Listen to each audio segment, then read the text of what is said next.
and welcome to DS Radio. My name is Mike Mackay, and I'm your host with the most DS, BDSM, kink, and fetish talk on Blog Talk Radio.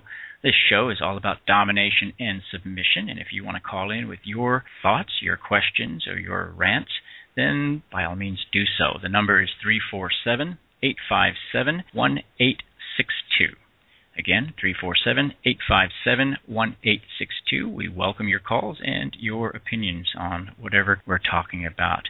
The topic tonight is BDSM toys, our favorite toys. And we're going to have a lot of fun with this, I think. And if you have a favorite toy that you want to call in about and tell us a little bit about, then do that.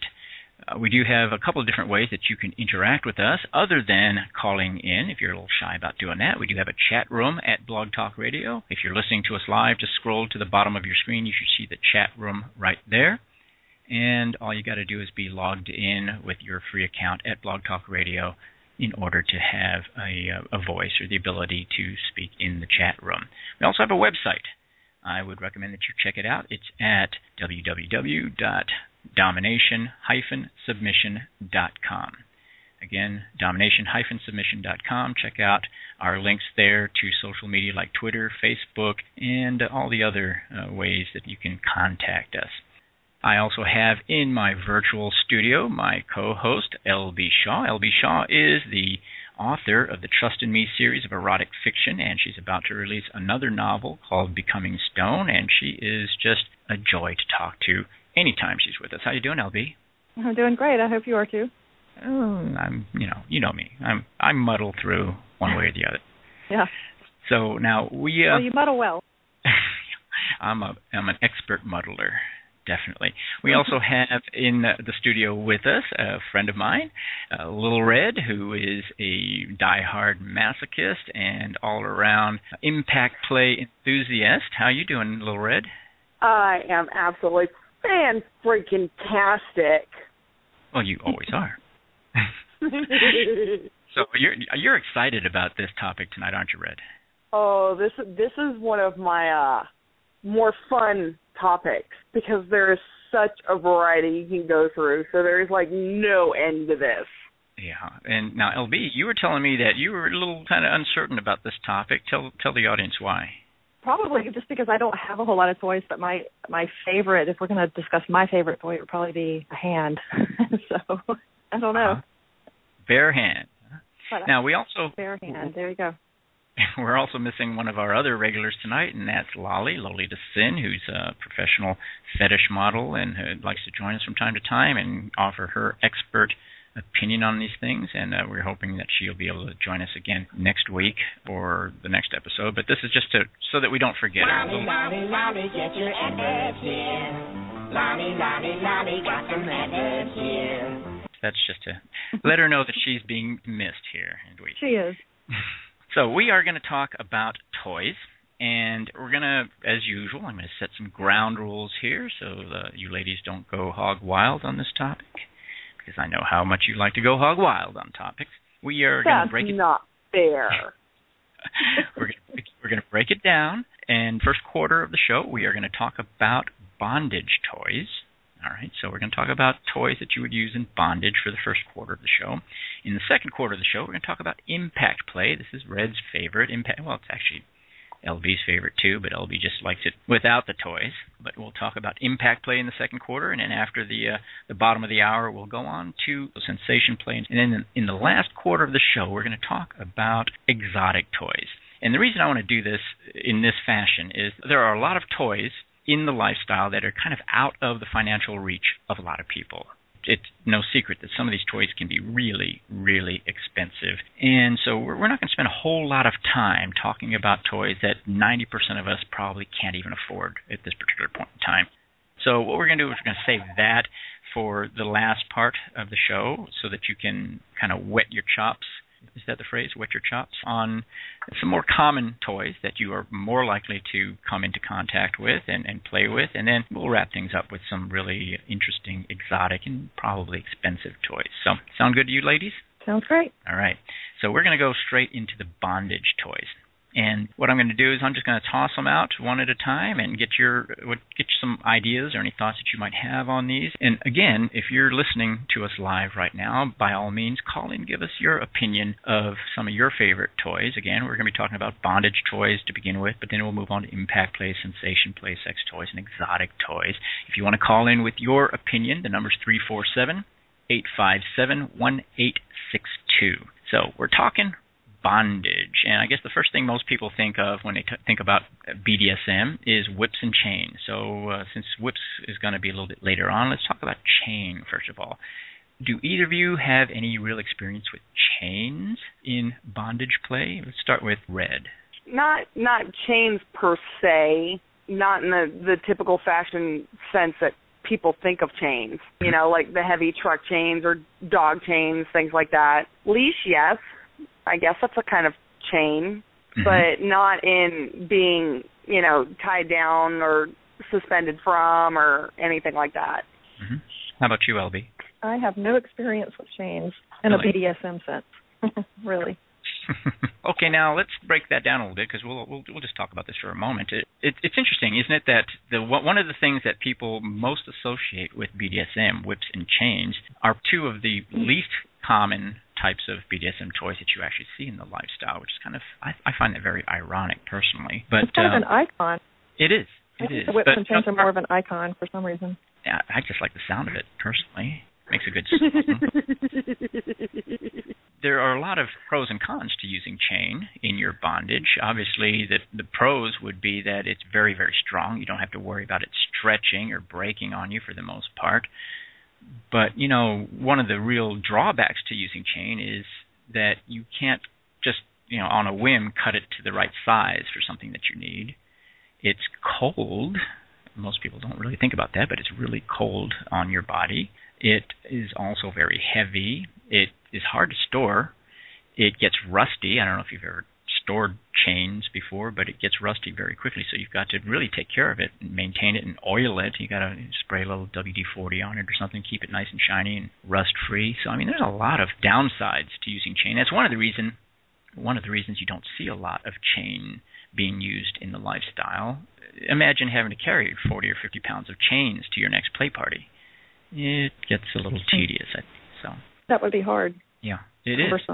There are some neat ways to use chain that are not that difficult and not that expensive and are also pretty convenient. One of the ways that you can do that is you can go down to your local hardware store or even to your local Walmart or something and go into the pet section, and there's always choker chains that are used as for training your dogs, and it's usually about a 2 to 3 foot length of chain with 2 heavy loops at the end of the chain on each end, and they're usually very high quality chain.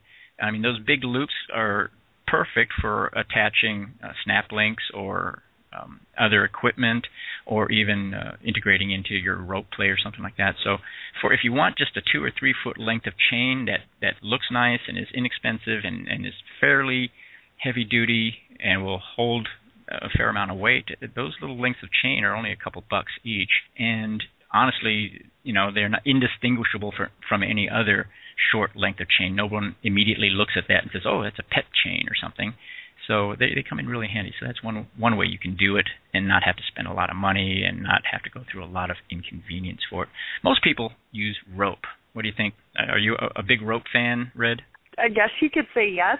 It's a curiosity of mine. I haven't experienced a whole lot of it, but the restrictive bondage that I have, thus far, I am very intrigued with and want to continue with it. How about you, LB? We have rope, and I like rope, but it's probably not one of my favorites. But the thing about rope, it's so versatile, and there's so many different ways to use it. You can be restrained to an object like a bed or a table or something, or you can be restrained just sort of isolated, just your limbs restrained, and that's more intriguing to me. Actually, Red and I were talking earlier about shibari, and that's something that I want to experience sometime. But as far as rope over chain, I think maybe a little bit easier for quick release and that sort of thing. So I like the idea of rope versus chains for that reason.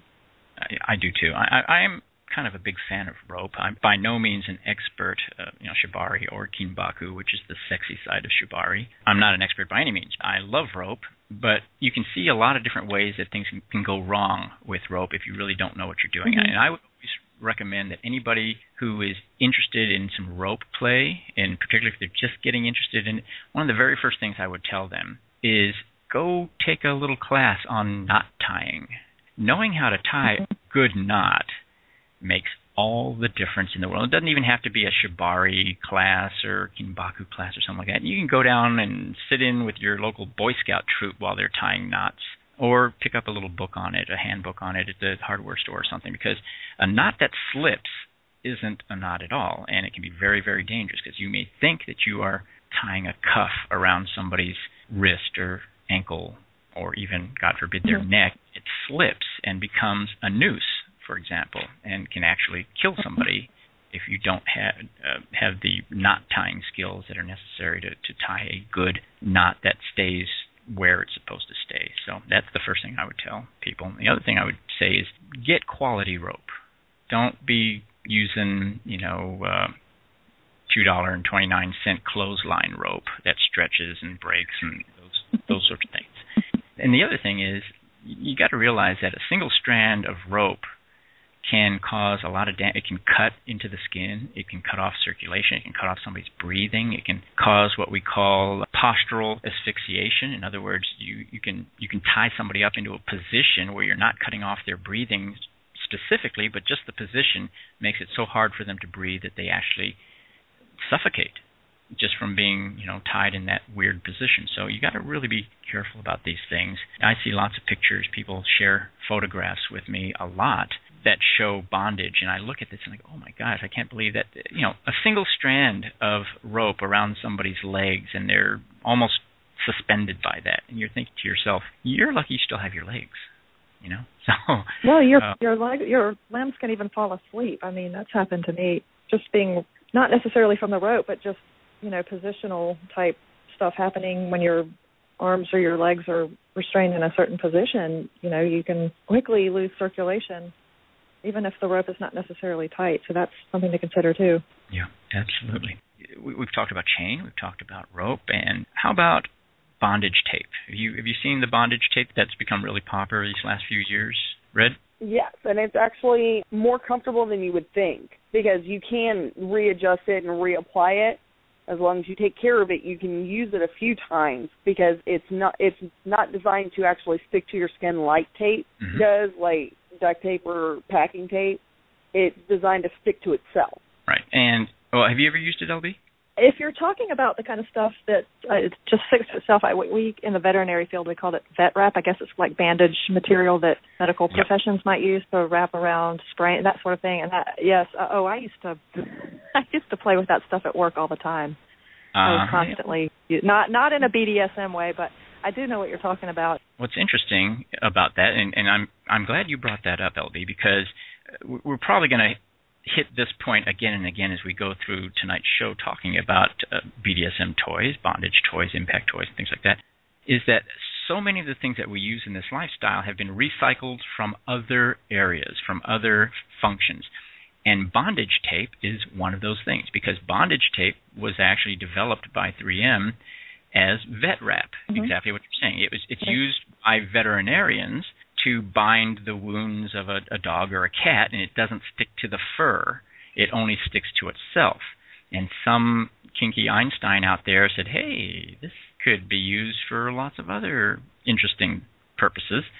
And suddenly the vet wrap, which had been sold for many, many years just to veterinarians, became bondage tape. And so what's interesting is also they triple the price of it. So they'll take a $3 roll of vet wrap and slap a label on it that says bondage tape, and they charge you, $15 for it. So, and that happens over and over and over again in this lifestyle. They take something that should cost you only a few dollars, and because it's kinky, suddenly it's 5 times as expensive. So you might want to look out for that as we go through a lot of these toys, because a lot of them can be found in other places than novelty sex shops and a whole lot cheaper. So there's a couple other. Well, also a little tip too, if you want to do it safely, just a quick thought. If you're using it to bind limbs together or bind two furniture, you always want to start away from the heart and work your way up towards the heart. And also wrap loosely, because it does tend to shrink over time, and it can shrink pretty quickly. Definitely. Along the same lines, we've talked about chains and rope and bondage wrap. You brought up just before the show Saran wrap, LB. Have you ever played with Saran wrap? No, but I know you like it. I do. I love Saran wrap. How about you, Red? I actually had the opportunity to be Saran wrapped to another person and have percussion done, and it was amazing. Yeah, Saran wrap is great. You experienced impact play through the Saran wrap? Yeah, I was actually bound to the other person. We were wrapped in the Saran wrap, so it enclosed that heat, so it made it hotter. Instead of letting your body cool down naturally from being suspended in percussion, I was Saran wrapped with them, and it created an entirely different sensation. That's interesting. It would be interesting to see. I've not seen a combination of Saran wrap and impact play, but it sounds like it'd be a lot of fun, especially considering Saran wrap is so thin. It would not detract from the impact play at all. At least it doesn't seem like it would. Now, one of the things I love about Saran wrap, and of course, for anyone listening, we're talking about the plastic wrap that you wrap your hamburger meat in at home in the kitchen, and you buy for $3 a roll at your local supermarket. It's very cool stuff. If for no other reason, it's so inexpensive. You could pick up a couple rolls of Saran wrap on the way to any engagement, any event, play party or something like that. It's so versatile. It's very cool. In a way, it's a lot like the bondage tape because it kind of sticks to itself, but not anything else. It's see-through, so if you're somebody like me who is visually stimulated, Saran wrap is kind of cool. It does get hot. It can bind and constrict and cut off blood flow if you're not doing it right, but because it's so wide, it's relatively safe in comparison to other things. You could also use bubble wrap. I've seen people use bubble wrap, Saran wrap, and all sorts of interesting plastic type of fabrics to wrap people up or attach them to the furniture. So, interesting side note. If What's that? You're looking to get a massive quantity of Saran wrap, they use that in packing and moving for furniture. Right. You could probably pick it up at one of your local moving supply places, one of your storage depots and things like that. You can pick up the big rolls of it. Also at Office Depot and Staples in the shipping department. Not that I've ever looked or anything, but they do sell big rolls of it. But we're going to touch on just really quickly. Obviously, if you're going to use ropes and chains and Saran wrap and things like that, you want to have something to attach all those things to. So cuffs, ankle cuffs, wrist cuffs, neck cuffs, things like that. There are thigh cuffs that you might be interested in, upper arm cuffs. And so, by all means, look into them. I don't think there's a whole lot that we need to say about those. Do you? Also have a pair of either medical scissors or a safety knife to be able to cut away for the Saran wrap or the rope. Oh, yeah. In the event that there is an emergency, you're going to want something that can slice through this quickly. Right. You don't want to see somebody turning purple or not being able to breathe and you yelling, just hang on, don't go anywhere, I'm going to go, I think I have some scissors in the garage. That's not, you got to have stuff right there, ready to go if something goes wrong. And, of course, I want to throw in some mitts. Ever had a pair of BDSM mitts on, LB or Red? No. That's a hard limit for me to have my hands bound like that because typically when I'm playing, I might have a gag or something in, and I have to give hand signals, so mitts are not a good thing for me. Gotcha. Interesting. I wouldn't have guessed that mitts were a hard limit for you. For those of you who are listening who aren't familiar with mitts, just imagine an oven mitt buckled around both your hands so that you can't really use your fingers for anything. And it's really kind of clumsy. Actually, it can be kind of entertaining, but I'm not. What your mom did for chicken pox. Yeah, exactly. So you don't scratch. At least you didn't put one of those cones around your head like the vet, right? There's probably a lot more we could say about bondage. We've used up a lot more time than we planned on it, so we're going to take a quick break. We'll be back and talk about impact play in about 1 minute. You're listening to Domination Submission Radio. I'm Mike Mackay. My co-hosts today are LB Shaw and Little Red. We'll be back in 1 minute.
And we're back. You're listening to DS Radio. Now we're talking about impact play toys. And by impact play, we're talking essentially about anything that has an impact on your body in terms of slapping, hitting, striking, whipping, flogging, caning, and all of those sorts of things. So let's start with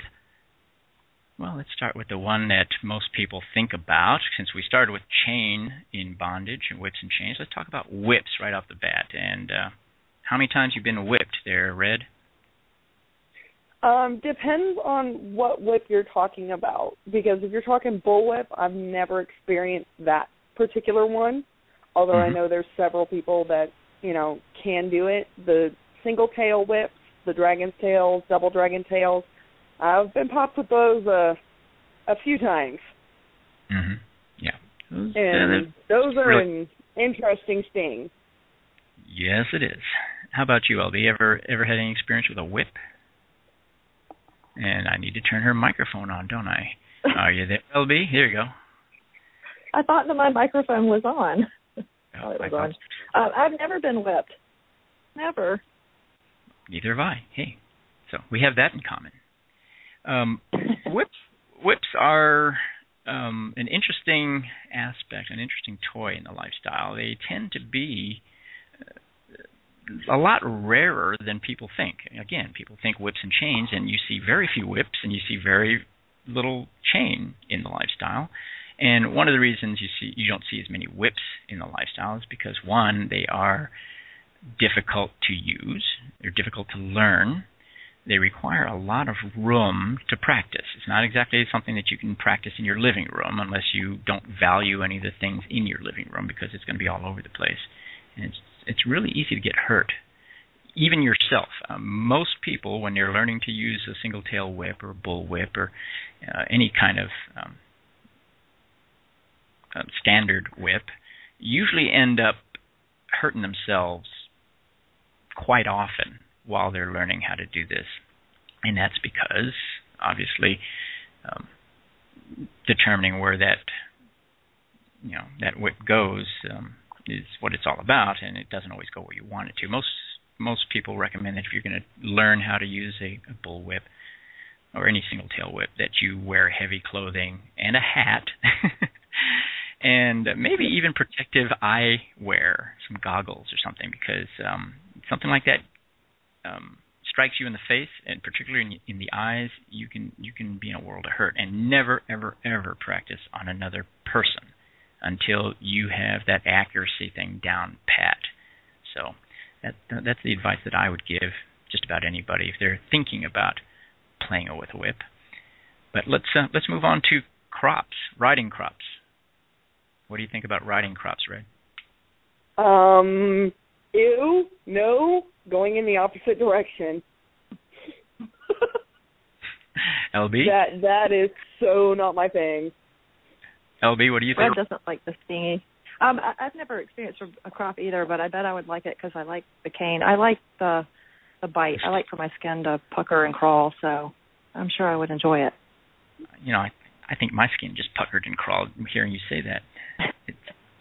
Yeah, but you like the stingy. See, this is interesting because you both like impact play, but you like the sting, and Red likes the percussion, don't you, Red? I have a theory on crops. If I'm not going to use it on one of my horses, it's not getting used on me. So, yeah. Well, crops are used by, not used necessarily, but they're used as a prop by a lot of people outside the lifestyle. I mean, if the average vanilla person, when they think of a dominatrix, what's the first thing they think of? They think of her holding a riding crop, don't they? Mm-hmm. And, yeah. But I happen to know a dominant whose favorite item in his entire arsenal is the crop. Mm-hmm. Well, there are a couple different types of crops. They're short and they're stiff. I'm not no, touching she didn't. 10-foot pole. They're easy to control. Yeah. Well, you need that enough. Y'all have dirty minds. crops can definitely be a lot of fun, and they don't have to hurt, by the way. I mean, a lot of people, for example, Red just naturally assumes that it's going to be used in a stinging fashion, but a lot of people use crops just to caress and to tease and to sensitize certain parts of the body. I mean, a lot of people, for example, I'm not a real big fan of crops in the traditional sense, but I will use a crop to sensitize the nipples, for example. Because it's very precise. It goes exactly where, not like a bullwhip where you have no freaking clue where it's going to go sometimes. But a crop's very precise, and it's very easily controlled, and so you can deliver just the right amount of impact and sting to a very sensitive, very small part of the body without a whole lot of trouble. So I kind of like crops in that regard. I'm not real big on using crops in the traditional sense. As in the way you use caning. And as long as we're on caning, this is probably LB's favorite. Tell us why you like caning, LB. Well, like you said, it doesn't necessarily have to hurt, and so the cane is good for, soft impact and also for more of that stingy sensation. And it feels like a bite. It feels like somebody biting you, and so it's great. When we use it, my husband likes to, he starts out really, really soft and works his way up. And I would certainly recommend that for anyone unless they've experienced it enough to know that they can start out with the harder impact right away. But yeah, there's a lot of different sensations that it can deliver. And Red, canes are kind of is that a hard limit for you? That's more of the upper soft limit going into a hard limit. I've experienced a little bit of it. What I have has been like, yeah, okay, I can pass on that. But again, everybody's style is a little bit different. So, you always hear, oh, you haven't tried my way yet. All right, I might. And I'm probably going to end up at the same conclusion, yeah, I'll pass. Maybe I'm along with I'm right there with LB. I'm really not a huge fan of toys. I mean, I love toys, don't get me wrong, but I'm just not really that much into them, mainly because toys come and go, and you have to be able to still play even if you don't have your toys. So I tend to think of ways of having a good play session without having a lot of expensive or complicated toys around. But canes I've never been a huge fan of, although I think I'm about to develop a little bit more of an interest in them, and I'll explain why in a second. But for the listeners, let me explain something that you may or may not be aware of. When an American thinks of a cane, we think of a thick wooden stick that somebody uses to help them walk, a walking stick. That's not what we're talking about here. Canes are called canes from the English usage in Great Britain, where canes refer to a switch, what we would call a switch. When somebody told you to go out and get a switch because you're about to get a spanking from Dad, that's what we're talking about when we mention canes in this context. So think of a rattan switch or a very slender birch switch when you think of a cane. And so what you're really looking at is a flexible, stinging, slender stick, but not something like a walking stick that's going to, break a bone or something. It just stings like crap. Now, I saw something the other day at a local play party, which I thought was really kind of cool, and I'm very interested in it, and that is the carbon fiber sticks that you can get at your local hobby shop. And if you're not familiar with what I'm talking about, think about the cross beams of a kite. You notice how tiny those things are, but how strong they are to hold your kite together. And so it's something that's much thicker than the lead of a pencil, but it's ounce for ounce, it's stronger than steel. And I was playing around with one that was about 3 feet long, maybe 2.5 feet long at a recent dungeon party. And I got to tell you, that thing really impressed me. I kept playing. I couldn't put it down. Were you there, Red? I don't know if you were there, but I was watching you play with the giant wicked stick. Yeah, I kept playing. I just could not put it down. I'm going, I like this thing, and I don't even like caning, but I like this thing. It's tiny, but it's very, very strong, and you can tell that it would deliver one heck of a message there. An ouch. Yeah. So anyway, so I may take up caning. We'll see. So how about floggers? What do you think about floggers, LB? We have like a mini flogger, but honestly, it's more of a prop than anything. So again, it's one of those things where he'll use it to alternate between light impact and heavy, and it delivers a sting because it's so small.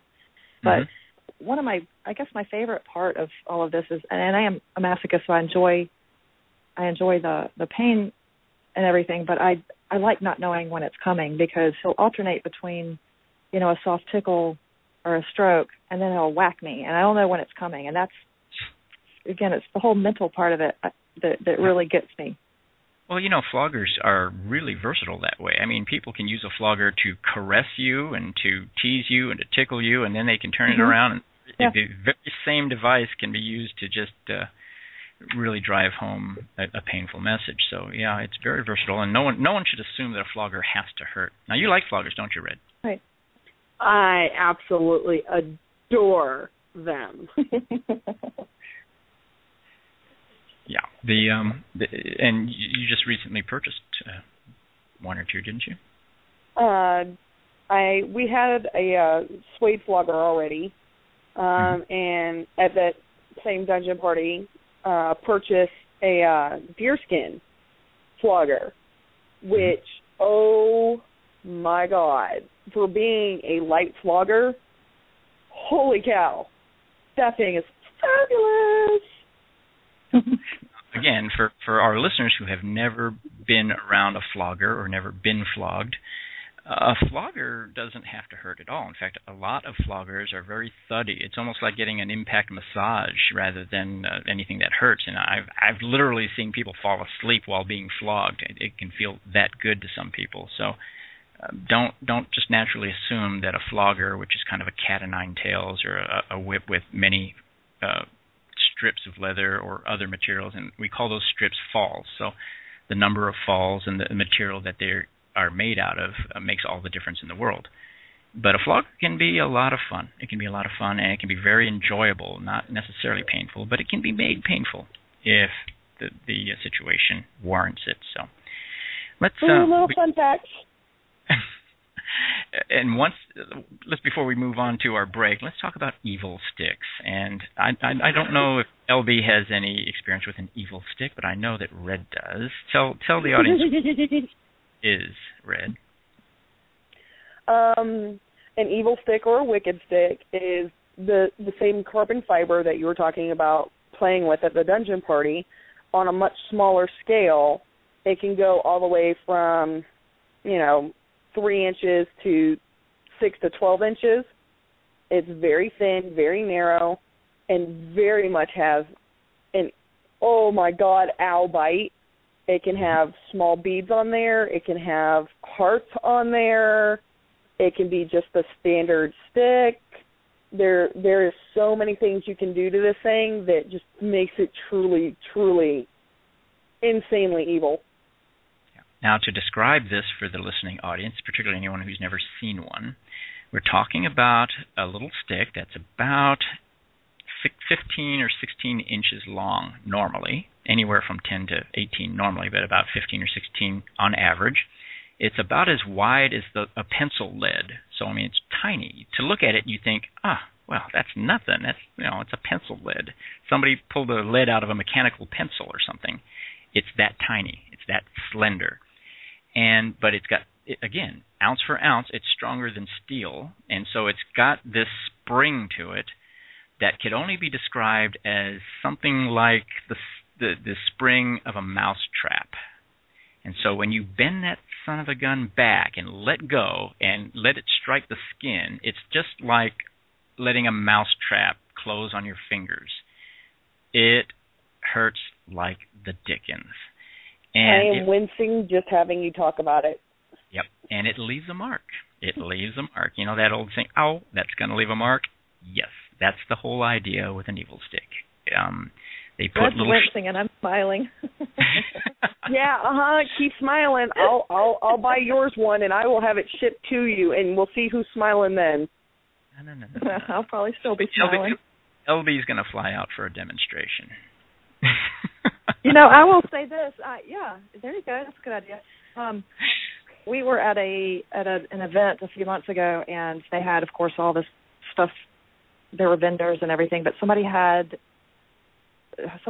made these, like, took cross sections of antler horns. They were probably about 1.5 inches in diameter, and it was set on the end of some type of wooden or flexible plastic stick or something, and that definitely delivers more of a bite than a cane. I don't know that it's as painful as an evil stick, but when you get that weight and the weight behind it when it swings and hits, it was pretty painful, even through jeans. And it was a light swat that gave me goosebumps and made me smile, and I had to tell them to stop because I was looking for a chair to bend over. So that was really pretty good. I think it would probably fall somewhere between a cane and an evil stick. Mm-hmm. And we're going to hit one more. What's that? To give you an idea of it, people say it feels like a bee sting. Sure, it does, with a third-degree burn.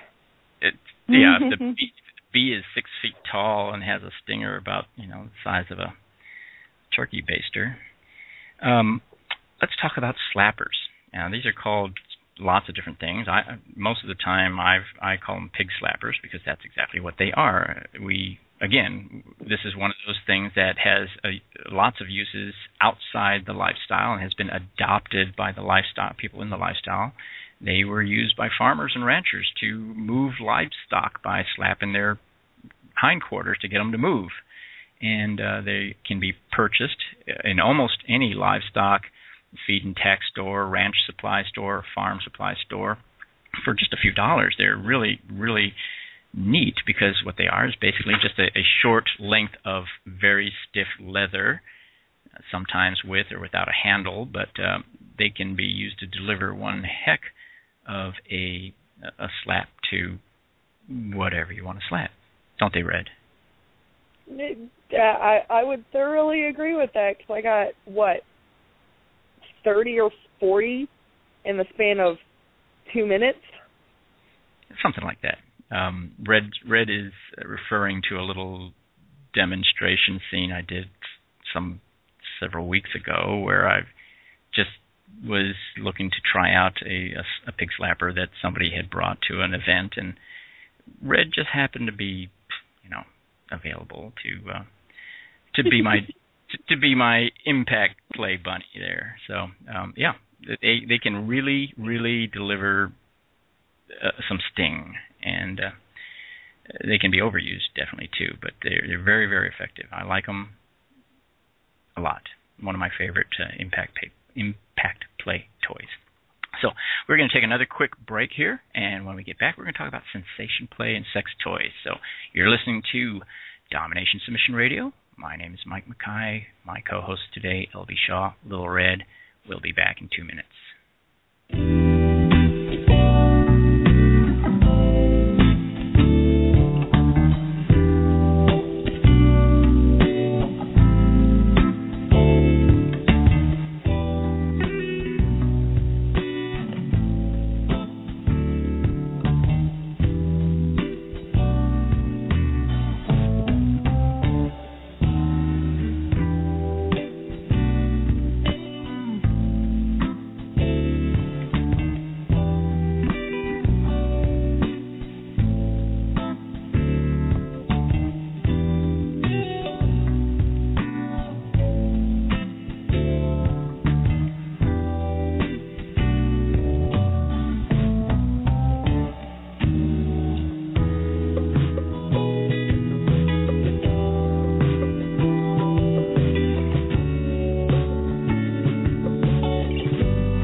listening to DS Radio. My name is Mike Mackay, and now we're talking about sensation play and sex toys.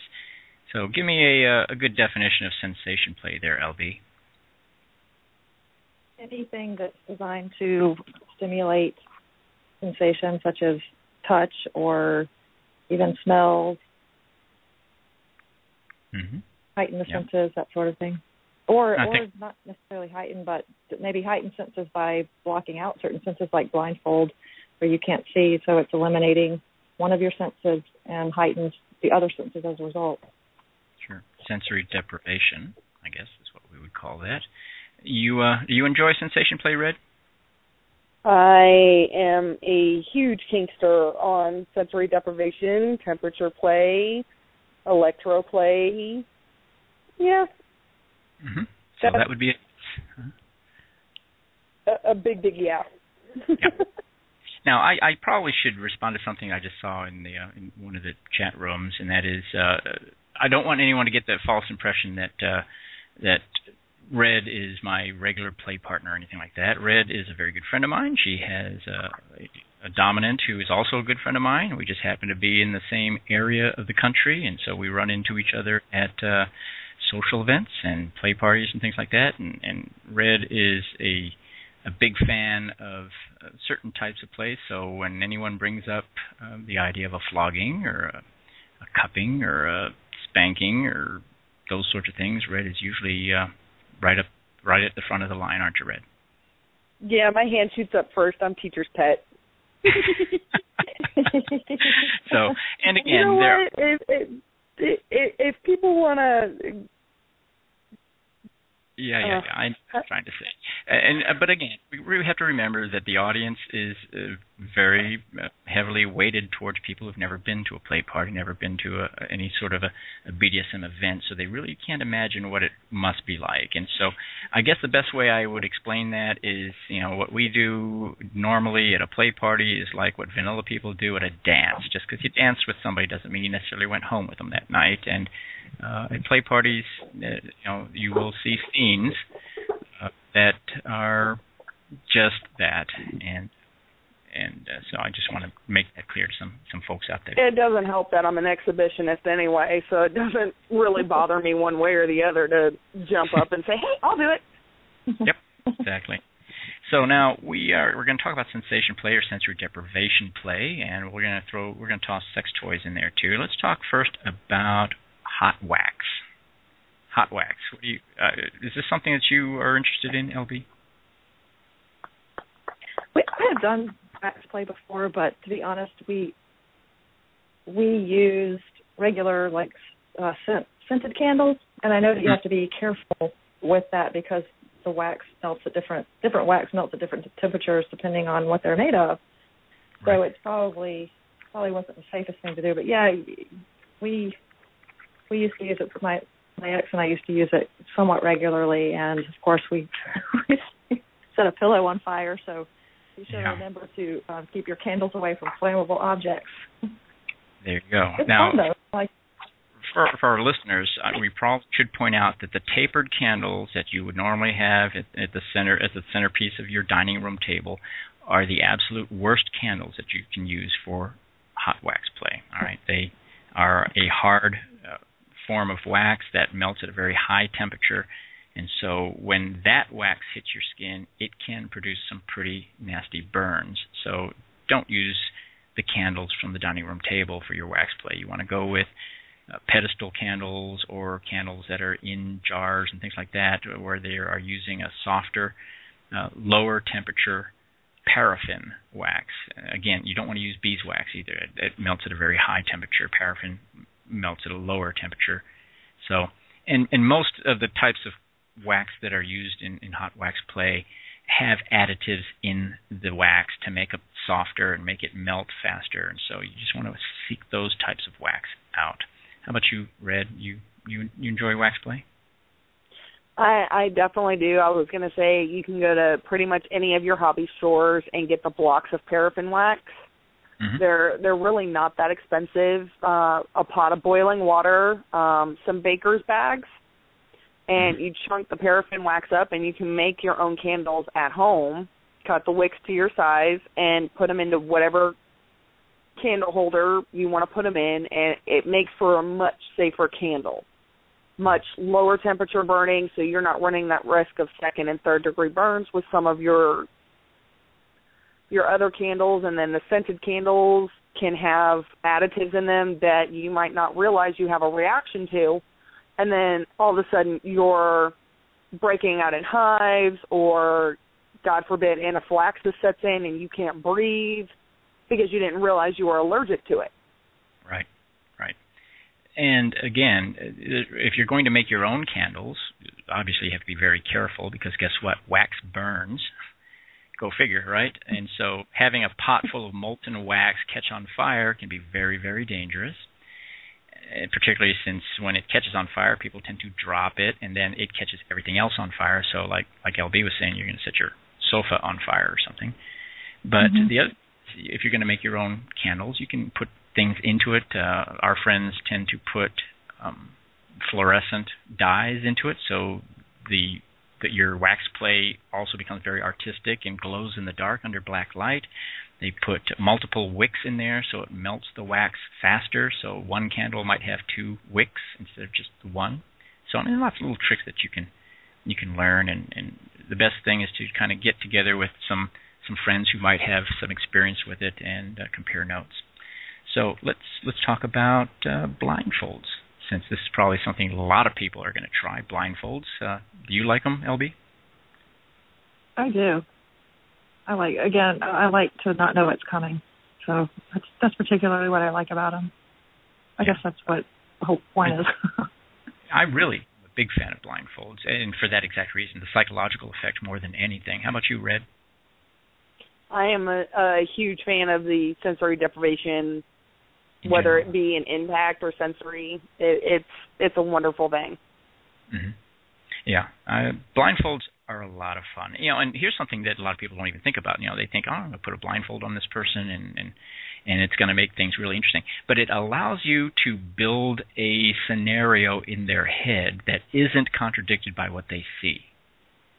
And that's kind of cool when you think about it. If I put a blindfold on you, LB, and sit you in a chair and tie you to the chair, and then I walk to the door, and I open the door, and it sounds like I'm having a conversation with somebody, and then I close the door, and then you hear what sounds like 2 sets of footsteps coming close to you, doesn't that make you just a little bit nervous? It probably would, yeah. Yeah. So, I mean, you can it's kind of like the old-time radio shows where you only have the sounds and the dialogue to build that scene. And this is kind of where the word scene comes from in the BDSM lifestyle. When you are doing one of these activities in front of other people, you're putting on a little scene. You are performing for an audience. So that's kind of why it's called a scene. But yeah, I like blindfolds because it allows you to get really creative there and build that scene in somebody's head where it's really important. So try them out if you haven't before. How about clamps and clips? You like things like nipple clips and that sort of thing, LB? I haven't used them a whole lot. I've tried them on myself, and it's just not as fun when when somebody else isn't doing it to you, which is what I prefer. But yeah, clothespins and binder clips I've experienced all of those, not just on nipples but on other parts of the body, skin, that sort of thing, and I do like them. How about you, Red? I've actually fallen asleep with a set of nipple clips on. It's comforting to me because, again, masochist, pain, good to go. So. Now, how does that work? You've got pierced nipples. How does that work with pierced nipples? I can actually clamp over the piercing because I have hoops in now. I don't have the bar in. And I'm actually looking at a set of twisters that has a long bar, and the twisters go around it, and it elongates and stretches. So, yeah, that's going to be fun when I get those in. Sounds interesting. Get pictures. Oh, you'll be there to see it, I promise. How about gags? LB, you ever been gagged? Yes, I like the gag too. I've never had a ball gag, and I don't really think I would. I don't know that I would enjoy that. I guess I don't really have any interest in that, but just like a scarf gag, yes, with a blindfold too. It was great. What about a bit? No, I've never done that. Oh, Red, how about you? Several kinds of gags. I'm not a real big fan of the soft rubber gags. They're kind of nasty tasting. And you know this story. I've actually bitten through a harder plastic ball gag before. So yeah, I've been gagged a couple of times. Holy crap! Don't get Red mad at you. She's got some choppers on her. So it was really intense, and I was biting down, and I bit the ball itself because I actually got it a little loose, and I actually started biting into it and started biting through the actual firmer rubber. Right. Well, I've never been a huge fan of gags, ball gags, bit gags, any kind of gags, and I'm not sure why that is, because I'm a big fan of bondage in general. I can see the appeal of a gag in limited ways of playing, I guess, and I definitely could see the psychological impact of using a gag for certain types of scenes and play. I don't know. I think maybe it's just because I like kissing a lot. That may be it. I'm just a big kisser, and anytime something between me and somebody else's lips, I'm not that crazy about that idea. So that's probably why. All right, so we are, believe it or not, we have gone through just 3/4 of what we wanted to get through. We're going to talk about exotic toys, but we'll save that for another show. And by exotic toys, we're talking about things like the violet wands, stocks and pillories, cages. I love cages. TENS units, which are the electrical stimulation, transcutaneous electroneural stimulation. Those are the things those doctors prescribe to you that put little electrodes on your body and then exercise your body with electricity. So I think we're gonna have a whole show just about exotic BDSM toys. What do you guys think? That would be awesome. Wouldn't it? Yeah, that's great. I'm definitely looking forward to something, and I think we also have enough material to have an entire show about BDSM furniture. So that's where we get to talk about things like St. Andrew's crosses and benches. Spanking benches, yeah. I like the way you jump up and down when you say that. Stocks, pillories, spanking benches, and that sort of thing. So I think we got a lot of material to cover, but I think we did a pretty good job. Any last words on this subject, Red? Cute little side note on floggers. You don't want one that is longer from shoulder to wrist, because then they get really hard to control. Mm-hmm. Yeah. Well, anything that any kind of whip or tawse or flogger, same way. The longer it is, the harder it is to control the impact. So, pretty good rule of thumb to follow. How about you, LB? Any parting thoughts? I don't have anything profound to say. I'll just say that there's a lot of really fun things to try, and you could probably 90% of it you can find things around the house. Just like Red always says, go slow and steady when you're starting. I don't really have anything profound to say on this subject either, other than to say that don't feel as if you need to go out and buy hundreds of dollars worth of toys. Have a heck of a lot of fun with your bare hands and a roll of saran wrap or a little bit of inexpensive rope or chain. So don't feel like just because you've just recently discovered the lifestyle that you got to go out and buy a $500 violet wand or have a cage welded around your bed. It's not necessary. Just have some fun with it and take it slow and easy. So thanks for listening tonight. This is Mike Mackay with my co-host LB Shaw, my friend Little Red, and you've been listening to Domination Submission Radio. Bye-bye now.